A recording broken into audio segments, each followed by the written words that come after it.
Go So ahead. thank you very much, Manny, and thank you, CLADEA, and to all my colleagues from CLADEA. This is Joanne Lee from Miami, Florida. I'm very excited on behalf of FIU Business and also Florida International University. We hope that we find you well and your loved one are doing well also. And it's been a very tough few months for all of us here, not only in Miami, but all around the world. So today, CLADEA asked me to talk a little bit about the topic that it's a very interesting topic because let me see here. The discussion they asked me to talk about is adapting the traditional academic model to the post-crisis business school model. And I think I have roughly around 20 minutes, 18 minutes to talk a little bit about it. First, I want to give some credit to the Office of the Provost, and they have been very generous to share some of the slides that they have been using from the town hall. And also I would like to give credit to the Provost Chief that he was very generously, giving me some input on what we need to do today presentation. For some of you that don't know about Florida International University, I want to share with you on this. Florida International University located in Miami, Florida. And for many of our partners, you already know, been visited us before.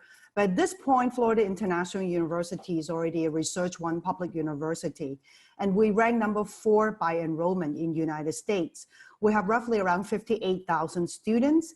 And probably compared to a lot of European schools, we are just about regular size. But United States, we're relatively big. And also, we call the College of Business at Florida International University fondly as FIU Business. So FIU Business now is the largest business school in the state of Florida with roughly 11,000 students. And that is within the system of 12 public universities. And Florida International University is one of the 12 public universities within Florida State University system. And all the 12 public universities are governed by the Board of Governors. And what I want to share with you is a little bit about prior to the lockdown all the way to what we're doing, planning for fall semester. How do we adapt to all the uncertainties? And on March 11, that was a Wednesday, I was in New York actually, the Board of Governors sent a request to all 12 public universities, change and convert all your class sections into remote learning. So FIU Business has been very successful on March 11 because we already started to have some stress tests. We started thinking about what we need to do. So when the mandate came over on March 11, we're actually ready for that. And FIU Business already in online education for over 2 decades. 21 years later, we already have quite a few of our classes already online. Now, on March 16, that was a Monday, FIU requested all our operation to be converted remote, and we're also very successful. Then let's fast forward. On May 28th, our Chancellor of the system actually presented a framework of what he or the Board of Governors expect when we really reopen fall semester. What do we need to do as a framework? And then subsequently on June 23rd, quite recently, all universities actually presented their own plan in front of the Board of Governors at UCF at the time. So I'm not under the assumption that whatever I'm going to share with you will be able to, be a direct execution on your side. Obviously, FIU is pretty big. FIU Business is very big. And also because we are in Miami, so we are urban universities, so a lot of aspects will be a little bit different from, for instance, University of Florida in Gainesville, which is a college town, or Florida State University in Tallahassee, also a college town. So from an urban university viewpoint, what we're gonna do is something that I'm gonna share with you today. Now, after June 23rd, we still have a lot of uncertainty going on because if you can read the news that Florida now is having cases again surging, and people are kind of concerned. And so we really don't quite know what's going to happen, but that is not going to stop Florida International University or FIU Business from planning forward. Particularly for the business school, it is exceptionally important for us. While we understand that we have to follow the guideline of the CDC and also the Florida Health Department and also the local and state government, there's so many things going on, but FIU itself is a comprehensive university, meaning that we have all the professional school like medical school, and law school, and also business school. We also have engineering, public health, arts and science, as you can imagine. So there are a lot of things actually happening in FIU that actually provide us some little bit leeway of knowing what to do next. And our goal is to be evidence-based. All decisions should be made based on evidence, and we should plan ahead of time. Now, this is the critical timeline that I just shared a little bit with you. On June 17, our provost hosted the faculty town hall. Now, under this kind of circumstances, we know that communication is very important. At this point, the Office of the Provost already hosted 3 town hall meetings with faculty, sharing with them the plan on so. But for FIU Business, we already hosted 3 town hall. We're going to host a 4th town hall this afternoon. And FIU Business has, like what Minnie said, the London Undergraduate School of Business and also the Chapman Graduate School of Business. Chapman Graduate School of Business arguably is the largest producer of master candidates in business education in the United States. Not only because we have a wide program we offer, and recently in 2018, we also launched, in addition to our PhD program, what we call the Doctorate in Business Administration. So we are a fairly substantial player. So we already hosted 2 faculty town halls, and we also hosted 1 staff town hall. We're going to host another town hall for Chapman Graduate School this afternoon. And as I shared with you on June 23rd, we already presented as a university to the Board of Governors. And then on July 1st, which was yesterday, we communicated to our wider constituency what we plan to do. So widely speaking, you think through this, there are only 4 modalities in terms of teaching, right? This graph actually credit to the Provost's office to kind of explain to you what FIU has currently as a modality. Now, I put fall 2020 there is because we're really thinking about the 4 different kind of modality. So you probably have no issue understand what is face-to-face, right? In the classroom, on campus, and meeting pattern is set on a regular time, Tuesday, Thursday, you gotta show up. And we have something called a certified hybrid. So in the past 3 months or so, the university quickly gather together and say, okay, how can we assure the level and the standard and the quality of teaching in the classroom? Because university has a #1 rule, make sure that we bring student success. Learning must happen. And of course, at the same time, we're very much, lean on taking care of the health and family concern of our stakeholders. The certified hybrid is faculty will be going through some kind of certification program, training to ensure that whatever hybrid class they're going to conduct, they will be able to execute in the classroom swiftly and smoothly. Hybrid, like everybody will understand, some online, remote, and some will be on campus face-to-face. The next one is called the approved synchronized remote. I'm sure a lot of people kind of like know what, remember I told you, March 11, we move all our teaching remote. So synchronized remote meaning that, so in the past, if your section is Tuesday and Thursday, 9:30, the synchronized remote is while we're moving everything to distance learning, you as a student and as a teacher will be meeting together on Tuesday and Thursday at 9:30 in a synchronized manner. Now we use the term approved is actually implied there's some incentive going on in FIU. If you go through some of the training through the university and get certified, you will be called the approved synchronized remote distant learning. The last one is the quality designed fully online that FIU has already done. And FIU as a university already have something called the FIU Online as a separate entity on campus. And FIU Online was actually created by FIU Business about 20-something years ago.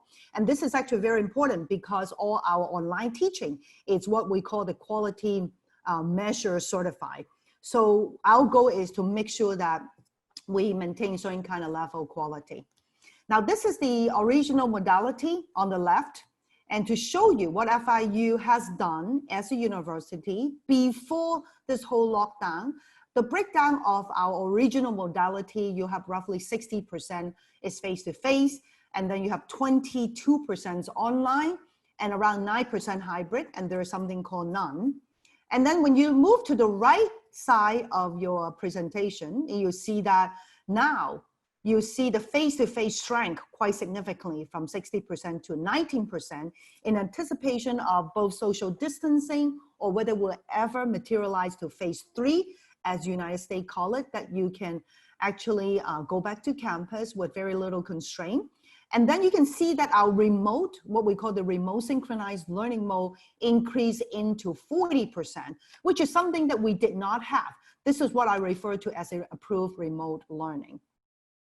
And then we actually, as a university, also have a very important task to do is ask around all colleges, all departments, all different kind of units to tear up the necessity of using a classroom. Why we have to do that? As simple as you can imagine, because now with the 6-foot distancing requirement, a lot of classrooms are adjusted, what we call the newly adjusted classroom capacity. So we have to figure out who has the priority to use the classroom, right? So you can imagine maybe social science, they have to use the lab, or some of the PhD student, they can, because they're small, they can use a smaller classroom. And some of the classes that we need for students to graduate, they may have tier 1 priority. And then you can see that, I want to show you this chart quickly, and you see that I want to point out the classroom originally, when we have like student 15 to 19, we have 106 sections. They're really face-to-face. So the total we have face-to-face before the lockdown was roughly 5,329 sections, and hybrids around 775. Now I want to show you, after we have done all kind of survey, discussion, and analysis, you see that the face-to-face shrank significantly. Now we increase in hybrid. And I want to share with you this slide that I'm showing you right now is before FIU Business submitted its data. Now, FIU Business is a little bit more complex compared to other colleges. Part of it is because of our funding model, and our funding model requires us to make sure that we're revenue driven. So we don't really function like other colleges that most likely they will get central E&G support. Now, I want to show you a picture about what we have done in terms of reconfigure our classroom. And you'll see that even in an auditorium style classroom right now, we have to have people go in and measure the 6 foot, strictly follow the guideline of the CDC. And even auditorium, you say, well, so big, you probably can have 50 students. You'll be surprised. Some of these classrooms will down to the capacity less than 40%. Sometimes it could be 30%. Sometimes our classroom will not be qualified to even be an adjusted classroom for normal regular operation. So in the university side, our incentive very simple, right? FIU as a university emphasize, like what I said, student success as well as the health of all stakeholders. And our goal is to change the mindset in adapting to the uncertainties and also adapt to the adjusted classroom capacity that I show you.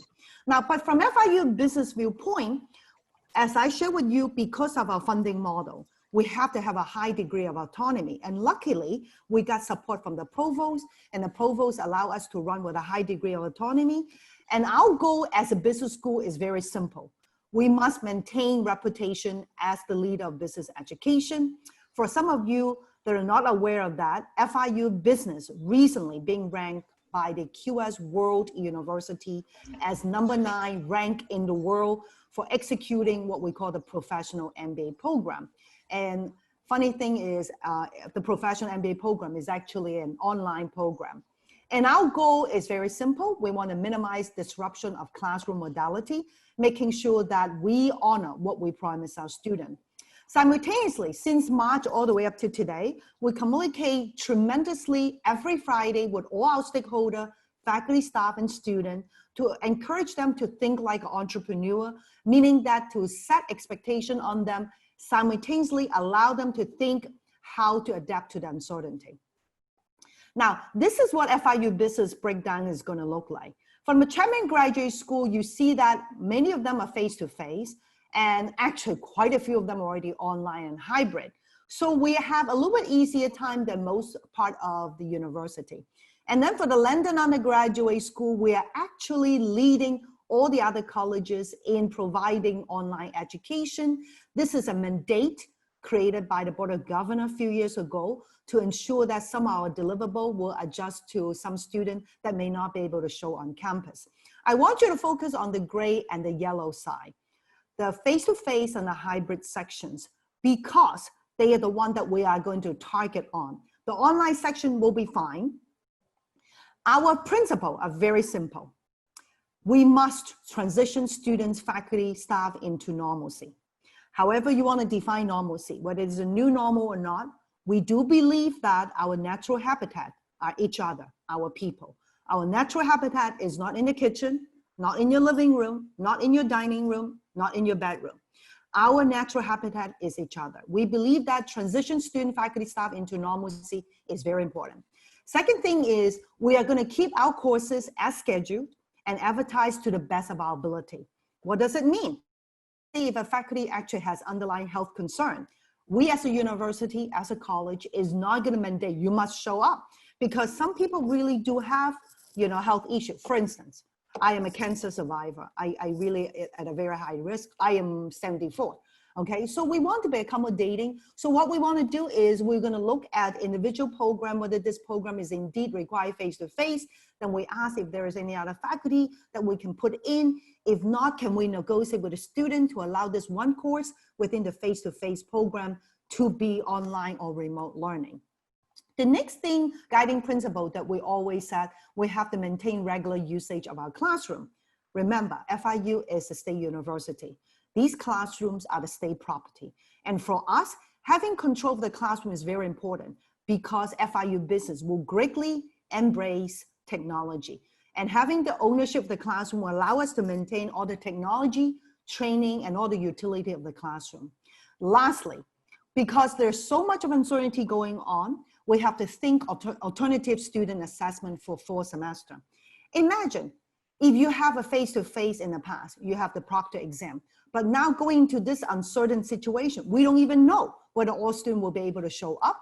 So we have to think about alternative student assessment. Now, FIU in March adopted Honor Lock. Honor Lock was introduced by FIU Business. I brought Honor Lock in as a testing instrument. Students actually can take exam and test in front of the laptop, and we can preserve academic integrity. And I'll tell you a little bit more about that. University picked it up and decided we're going to do that.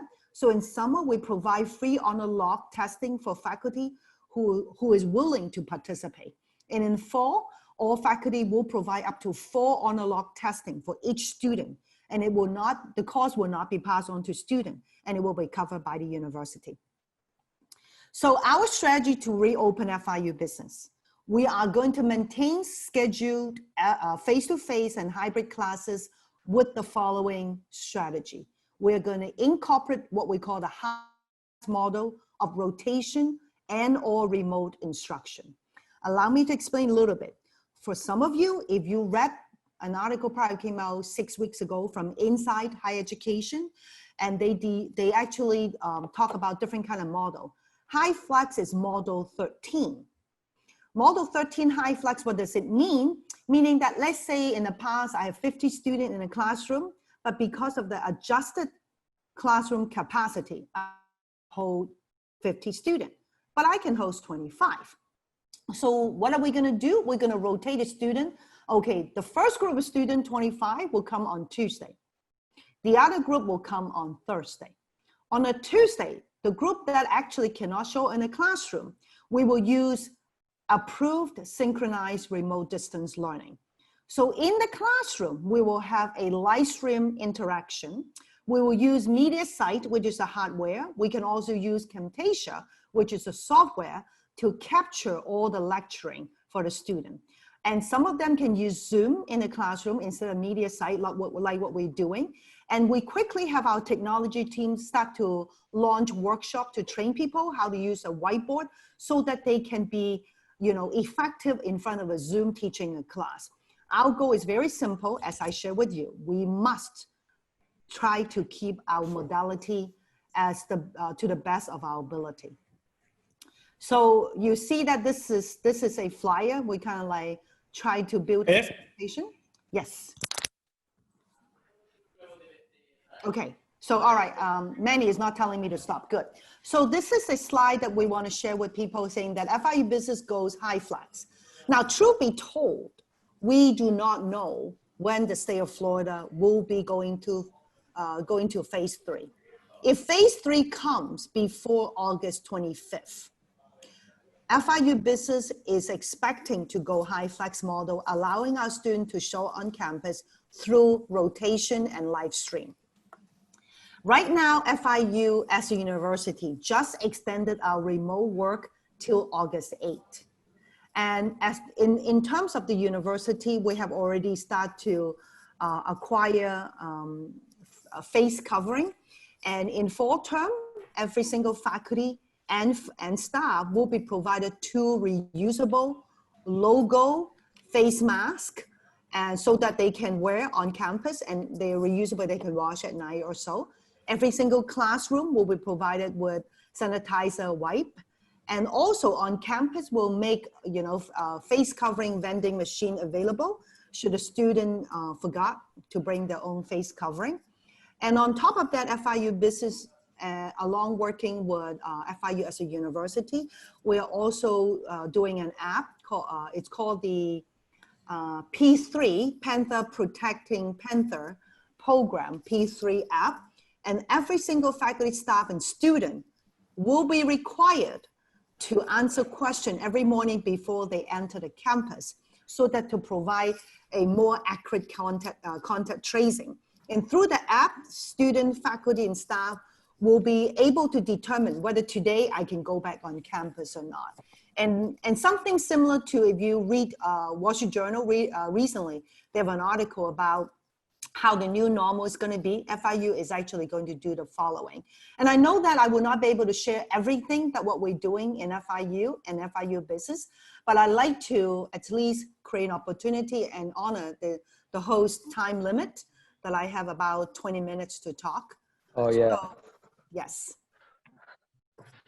Good. Thank you very much, Joanne. Fantastic. And it's very good to see how FIU is adapting to this new model and normality, as you said. We don't know what's going to be normality, but you are adapting very fast and quickly. Thank you to share these good practices you are having. I have one question from the audience here. It's regarding it's the following. What are the next key recommendations to strengthen the teaching learning model in this current situation? What do you think about that? Thank you, Manny, and thank you for asking this question. Actually, I have presented across the continents and around the world different kind of presentation talking about what we have been doing. This is a very popular question. Here's the thing that I like to kind of talk with people. And so what could be the key recommendation? I want to say, this is a very famous line, and you probably heard it before. Do not let a good crisis go to waste. Why I'm saying that? Because every single good crisis allows us to understand our capacity to deal with changes. Every single good crisis actually allows us to think what could be the next strategy. And in all strategy, people will say that strategy is all about what not to do. So it is a good time to think about, okay, all the things that have been done in the past, some of the things you have to let go. And the second thing is, within this good crisis, I'm sure many of you have faculty that are a little bit more stubborn. And before the lockdown, there was like, well, I'm not going to teach online. I'm not going to use this technology. I like to see my student face to face. Granted, there is some truth to it. But I think now even the most stubborn professor will tell you, okay, well, I'm getting a hold of how to use Zoom. I know how to raise my hand in a Zoom. So these are all great things. So remember, we can never unlearn the new normal. You already learned it, like riding a bicycle. You know how to ride a bicycle, and you will know how to ride a bicycle for the rest of your life. So make sure that you understand that. And I think also another key recommendation that I would like to continue to emphasize, right? Open communication with your stakeholders. You will hear a lot of people have questions, concern, disagreement. It is okay, because I believe open communication will make a stronger organization. In a crisis like that, you have to share your concerns and allow the opportunity for them to tell you their concern. Because after a good communication and discussion, debate, disagreement or not, our goal is to honor our commitment to our student, to our faculty, to our staff, to the best of our ability. And one thing I want to really point out, this is a very good opportunity, a golden opportunity to be learner-centric.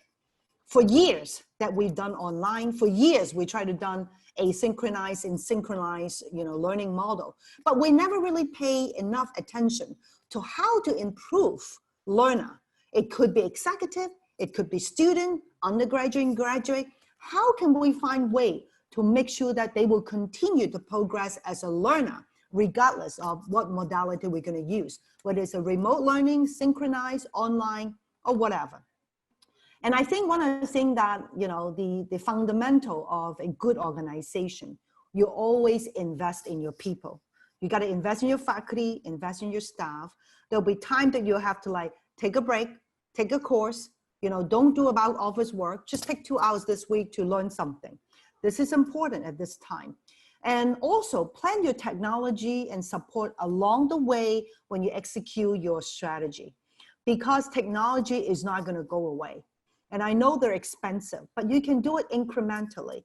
You can think about investing software instead of hardware, and also create a mindset to be entrepreneurial. And being entrepreneurial, one of the most important lessons that we're going to do is pat ourselves on the back and say, be forgiving, allow small mistakes. We're only people. If you have this kind of mindset, I think your organization will continue to advance as a healthy one, at least emotionally and mentally.